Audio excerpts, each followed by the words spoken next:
Hello everyone. Good morning.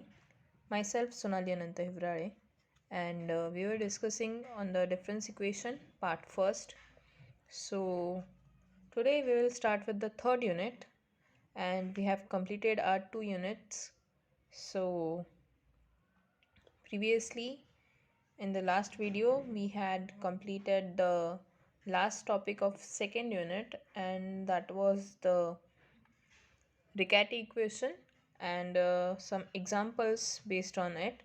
So today we will see the Z transformation. So let's start the unit, and as you can see, the syllabus for the third unit is the Z transform, its properties, then initial and final value theorems, that is IVP and FVP. Next one is partial sum theorem, then convolution theorem. Next one is inverse Z transform, solution of difference equation, then solution of difference equation with constant coefficients by Z transform. Okay, so this is the syllabus for third unit, and we will first see what is the Z transform. Okay, so before starting the definition of Z transform, I would like to tell you that you all have seen the differential equations, and there we have studied the Laplace transform. Okay, we have studied that L of f of t, correct? This was the notation, and we have seen that we have used Laplace transformation for solving some differential equations, and our notation was capital L of f of t, which was equal to capital F of s, correct? And its formula was, it was equals to integral over 0 to infinity and e to the power st and f of t dt, correct? अशा प्रकारे आपल्याकडे Laplace transform होतं, आणि तोच तसाच same concept आपल्याला इथे difference इक्वेशनमध्ये यूज होणार आहे. सो त्याचं नाव आहे झेड ट्रान्सफॉर्म.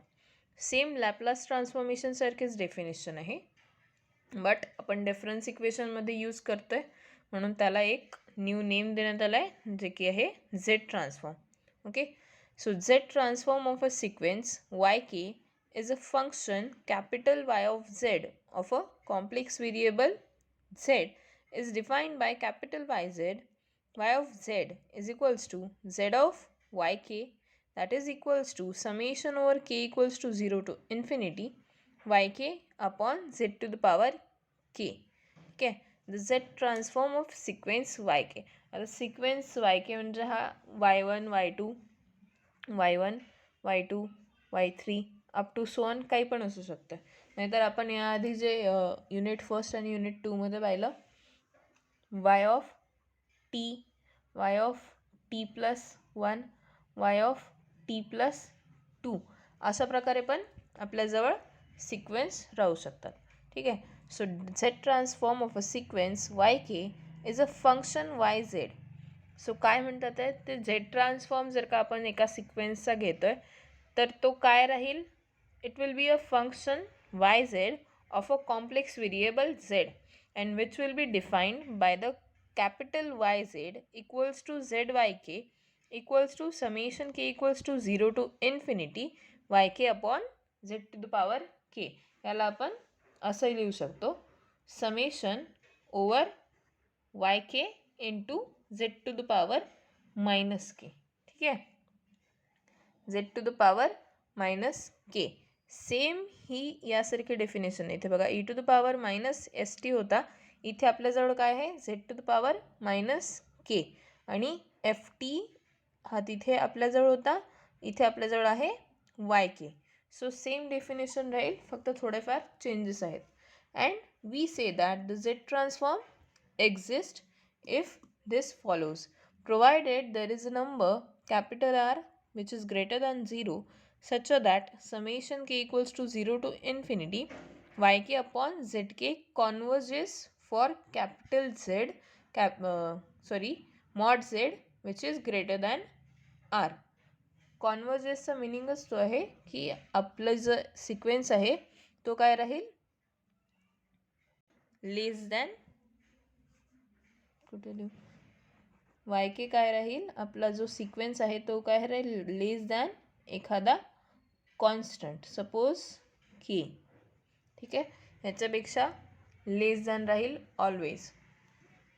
सो हे झाली आपली डेफिनेशन झेड ट्रान्सफॉर्मची. आता आपण पाहूया एक्सपोनेन्शियल बाउंडेडची डेफिनेशन. ठीक आहे, the sequence Y K is set to be exponentially bounded. The sequence yk is said to be exponentially bounded if there is an capital M which is greater than 0 and small c which is greater than 1 such that mod of yk less than or equal to capital M into c to the power k for k is greater than equals to 0. Now if yk sequence is less than or equal to M, then sequence is bounded, and if yk is less than equal to M into c to the power k, then sequence is exponentially bounded. आता आपण जसं Laplace transform होतं आपल्याकडे, त्याच प्रकारे आपल्याला माहिती आहे, आपण पाहायचो की जर का एस एन हा आपल्याजवळ सिक्वेन्स राहायचा, एस एन सपोज जर का बाउंडेड दाखवायचा असेल, S N is bounded, then आपण काय लिहायचो, sequence S N, sequence Sn और mod Sn, sorry sequence Sn नहीं लिहिणार, mod Sn is less than or equal to some constant, maybe it is n or it is m, and this n will be greater than or equal to the capital N. ठीक आहे, ही आपल्याकडे definition होती बाउंडेडची. If a sequence is bounded then it must be less than or equal to some constant where this N is always greater than or equal to capital N. ठीक आहे, आणि इथे आपल्याकडे फक्त आपण बाउंडेड दाखवली होती, इथे आपल्याकडे आहे की एक्सपोनेन्शियली बाउंडेड, त्याच्यामुळे आपल्याकडे ही पॉवरची टर्म आहे, सी टू द पॉवर के आहे, आणि हा के त्याच्या पॉवरमध्ये गेला, म्हणून आपण इथे काय म्हटलं आहे की Y K is set to be the exponentially bounded sequence. ठीक आहे, सो ही झाली एक्सपोनेन्शियली बाउंडेडची डेफिनेशन, आणि ही होती आपली झेड ट्रान्सफॉर्मची डेफिनेशन. आता आपण पाहणार आहोत एक थिअरम. ठीक आहे, so the statement is, if the sequence yk is exponentially bounded then the z transform of yk exists. जर yk ची सिक्वेन्स ही एक्सपोनेन्शियली बाउंडेड असेल then the Z transform of yk exist. Means जर yk ही definition satisfy होत असेल तर आपण काय म्हणू की yk साठी झेड ट्रान्सफॉर्म एक्झिस्ट होतो. Now let's see the proof. Assume that the yk is exponentially bounded. Thus, there is an m, capital M, which is greater than 0 and small c, which is greater than 1, such that mod of yk is less than equal to capital M into c to the power k. He definition आत्ताच आपण पाहिली. जर का एखादं sequence yk जर exponentially bounded असेल तर आपण त्याला कसं लिहू, mod of yk less than equal to m into c to the power k for k greater than equals to 0. Now we have summation k equals to 0 to infinity mod of yk upon z to the power k is less than equal to summation over k equals to 0 to infinity mod yk upon z to the power k. आता आपण definition पाहिली होती की yk upon z to the power k if converges then only we can say the z transform of yk exist. Okay, so आपल्याजवळ जर का आपण दाखवायला काय पाहिजे मग, Y K upon Z to the power K ही जी टर्म आहे, ही जी समेशनची सिक्वेन्स आहे, ती आपल्याला कॉन्वर्जंट दाखवावं लागेल. त्याच्यासाठी आपण कन्सिडर केली ही टर्म. सो सॉल्व करत करत आपल्याला दाखवायचं आहे की ही जी सिक्वेन्स आहे ही कॉन्वर्जंट आहे, आणि त्याच्यानुसार आपल्याला काय मिळेल की Z transform of Y K exist. Correct. So we have considered this, and this is less than or equal to mod yk upon mod of z to the power k. That is summation k equals to 0 to infinity mod yk upon z to the power k less than equal to summation k equals to 0 to infinity. What is yk? Yk is less than equal to m into c to the power k. So आपण तीच term लिहून घेतली upon z to the power k चा mod as it is. Then m हा constant घेतला, त्याच्यामुळे त्याला बाहेर काढता येईल. So less than equal to m summation over k equals to 0 to infinity c upon z to the power k, and therefore summation k equals to 0 to infinity c by z to the power k converges for c by z which is less than 1. That is for c less than mod z, or for z mod z is greater than c. ह्याच्यासाठी c by z to the power k convergent राहील, आणि जर ही value कॉन्वर्जंट आहे तर त्याची left hand side सुद्धा काय राहील, कॉन्वर्जंट राहील. Therefore summation k equals to 0 to infinity yk by z to the power k converges for mod z which is greater than c, and therefore z transform of yk, that is capital Z of yk exist. So इथे हा theorem झाला आहे proof. Next आपल्याला पाहायचं आहे आणखी एक theorem. Okay. So next थेरमचं स्टेटमेंट आहे, if the sequence F K is exponentially bounded, म्हणजे एफ के हा जो सिक्वेन्स आहे हा एक्सपोनेन्शियली बाउंडेड असेल, then each solution of nth order difference equation या इक्वेशनचं nth ऑर्डर डिफरन्स इक्वेशनचं जे प्रत्येक सोल्युशन राहील ते काय राहील, एक्सपोनेन्शियली बाउंडेड राहील. आणि आत्ता आपण लास्ट जो थेरम पाहिला, जर का सिक्वेन्स एक्सपोनेन्शियली बाउंडेड असेल तर त्याचा झेड ट्रान्सफॉर्म एक्झिस्ट होतो. तर इथे काय म्हणत आहे, इथे जर सिक्वेन्स एफ के हा एक्सपोनेन्शियल बाउंडेड असेल तर nth ऑर्डर रेफरन्स इक्वेशन जे दिलेलं आहे आपल्याला, ह्याचं प्रत्येक सोल्युशन जे राहील ते एक्सपोनेन्शियली बाउंडेड राहील, आणि जर ते एक्सपोनेन्शियली बाउंडेड असेल तर त्याचा प्रत्येकाचा झेड ट्रान्सफॉर्म एक्झिस्ट होईल. हा आपल्या थेरमचा स्टेटमेंट आहे. ठीक आहे. सो आपल्याला प्रूफ करायचं आता. Now we prove this result for n equals to 2. आता nच्या जागी आपल्याला 2 ठेवून हा रिझल्ट करायचा आहे proof. Now assume yk is the solution for yk plus 2 plus p1 yk plus 1 plus p2 yk equals to fk, and this is our equation number 1. म्हणजे n equals to 2 साठी ठेवून आपण प्रूफ करतोय. Given that fk is a exponentially bounded sequence, आपल्याला दिलं आहे fk is exponentially bounded sequence, आणि त्याच्यामुळे आपण जर डेफिनेशन लावली एक्सपोनेन्शियली बाउंडेड सिक्वेन्सची, आपल्याला काय मिळेल, there is a capital M which is greater than 0 and C is greater than 1 such that mod F K less than equal to M into C to the power K for K is greater than equals to 0. Now since Y K is a solution of 1, ज्याचं suppose आपण consider केलं होतं ना, Y K is the solution of this equation, आणि ह्याचं जर का Y के आपण सोल्युशन घेतलं तर काय मिळेल, mod yk plus 2 less than equal to p1 yk plus 1 plus p2 yk plus m c to the power k, कारण सिक्वेन्स काय आहे, एक्सपोनेन्शियली बाउंडेड आहे. Let b equals to max of mod p1 mod p2 mod y0 mod y1 m c, या प्रत्येकाचा max consider केला आपण b, that implies mod of p1 or any mod from this.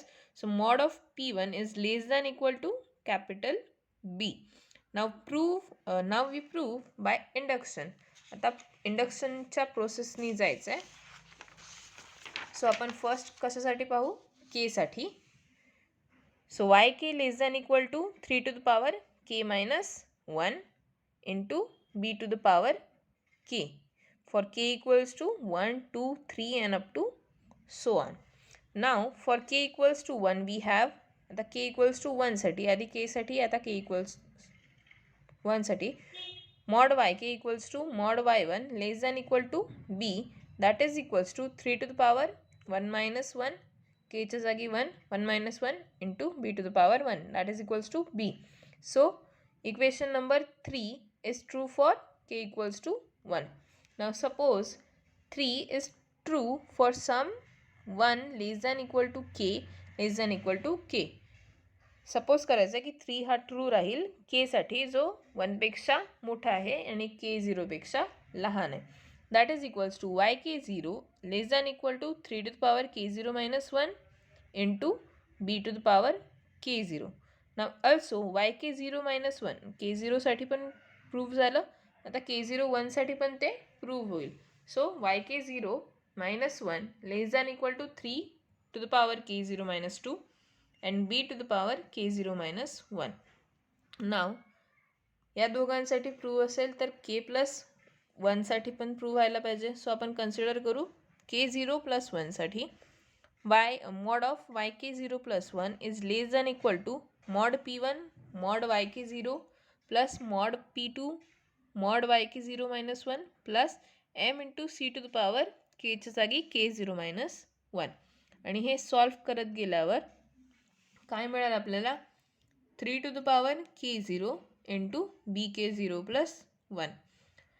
So याच्यावरून आपल्याला काय कळते की इक्वेशन 3 जे आहे, हे इक्वेशन 3 जे आहे ते के 0 प्लस 1 साठी सुद्धा सॅटिस्फाय करतं. Therefore hence by induction method 3 is true for all K equals to 1 to 3 and up to so on for k 0 plus 1. Okay, so this is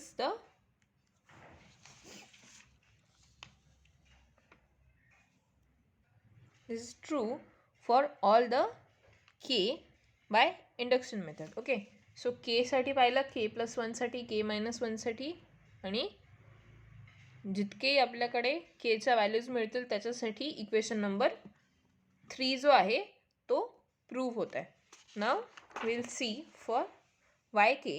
Thus yk is less than equal to 3 to the power k minus 1 into b to the power k, that is less than equal to 3 to the power k into b to the power k equals to 3 into b to the power k. Okay, therefore that implies sequence yk is exponentially bounded, कारण m च्या जागी आपल्याला 3 मिळाला आणि c to the power k च्या जागी आपल्याला same term मिळाली b to the power k. therefore we can say sequence yk is exponentially bounded, and जर हा एक्सपोनेन्शियली बाउंडेड आहे तर त्याचा z ट्रान्सफॉर्म एक्झिस्ट होईल. and this was the result for all the sequence fk which was exponentially bounded. Okay, so we can say sequence fk is exponentially bounded and the other nth order difference equation solutions will be exponentially bounded and their z transform will be exist. Okay, now next is one example. We have to find the z transform of the sequence yk equals to 1. So solution, we have z of yk equals to capital YZ. Definition मध्ये पाहिलं आपण. So आपल्याला काय दिलं आहे, yk equals to 1. So yk ची value आहे 1. So z of 1. So summation k equals to 0 to infinity yk upon z to the power k. So yk ची व्हॅल्यू 1 आणि z to the power k ला जर वरती आणलं तर काय मिळेल, z to the power minus k. Now z of 1 is equals to summation k equals to 0 to infinity z to the power minus k. Correct.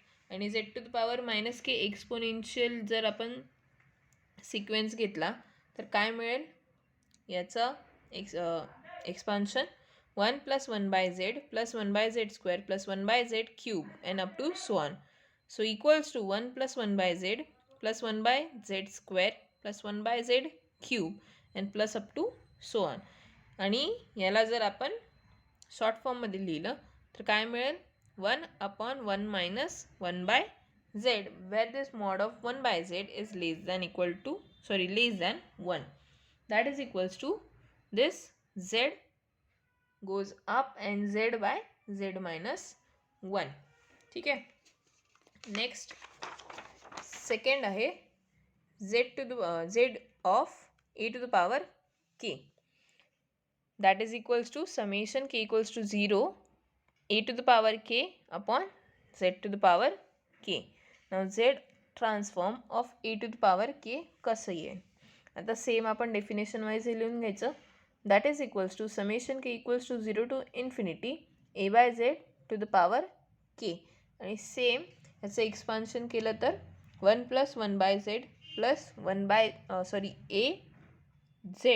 Bye Z plus a by Z square plus up to so on. आणि ह्याचा short form लिहिता येईल 1 बाय 1 minus a by Z upon equals to z upon z minus a. ठीक आहे. हा झाला z transform of a to the power k. Next is z transform of yk where yk equals to k. ठीक आहे. So z transform of k will be equals to ykच्या जागी k upon z to the power k is equals to summation over k equals to 0 to infinity k plus 1 upon z to the power k plus 1. ह्याच्यातनं 1 by Z जर का common काढला तर काय मिळेल आपल्याला k plus 1 z to the power k. Correct. Then परत solve करायचं आणि आपल्याला काय मिळेल 1 minus 1 by Z Z K equals to 1 upon Z minus 1. That implies Z minus 1 into Z K equals to 1 upon z minus 1. That is zk equals to 1 upon z minus 1. This goes here 1 by z minus 1 into z upon z minus 1 equals to z upon z minus 1 square. Okay. And here we are done with the examples. Next one is the linearity property theorem. So statement is if a and b are constants then z of a uk plus b vk equals to a into z transform of uk plus b into z transform of vk for those z in the common domain of capital UZ and capital VZ, that is capital UZ equals to ZUK and capital VZ equals to ZVK. Simple छोटासा theorem आहे. Proof पाहूया. Capital Z of A U K plus B V K equals to summation K equals to 0 to infinity A U K plus B V K upon Z to the power K. ठीक आहे. So याला solve करायचं. A येईल बाहेर U K upon Z K plus V K upon Z to the power K. Summation K equals to 0 to infinity A as it is U K upon Z to the power K आणि summation आपण split up केलं plus summation K equals to 0 to infinity B into V K by Z to the power K. परत constants बाहेर काढायचे ए आणि बी. Summation लागेल या सिक्वेन्सवरती U K upon Z to the power K plus summation B बाहेर V K upon Z to the power K आणि U K by Z to the power केला आपण काय लिहू Z transform of U K आणि या समेशनला लिहिता येईल Z transform of V K. And this is the property of linearity. ठीक आहे. इथे आपला हा थेरमसुद्धा संपला. Then we have to find the Z transform of sine a K and cos A K. Now we know the Euler formula for sin and cos. So z transform of sine a k is equals to z of sine a केच्या जागी आपण युलरचा formula लावला. काय मिळेल e to the power i a k minus e to the power minus i a k upon 2i that is equals to 1 by 2i z of e to the power i a k minus 1 by 2i z of e to the power minus i a k. ठीक आहे.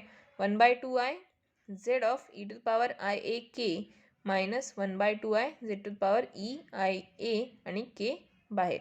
So 1/2i into z upon z minus e to the power i a minus 1/2i z of z minus z by z minus e to the power minus i A.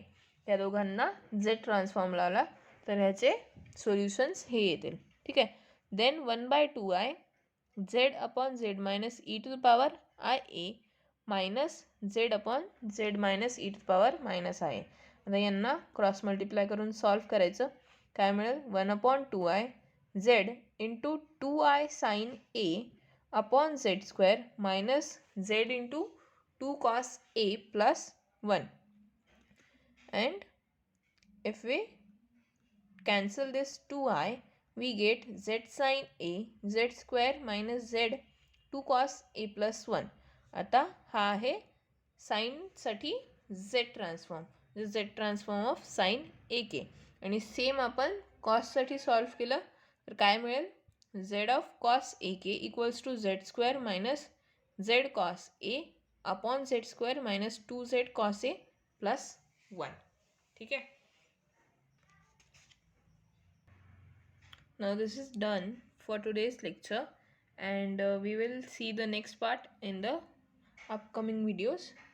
So till then, thank you so much.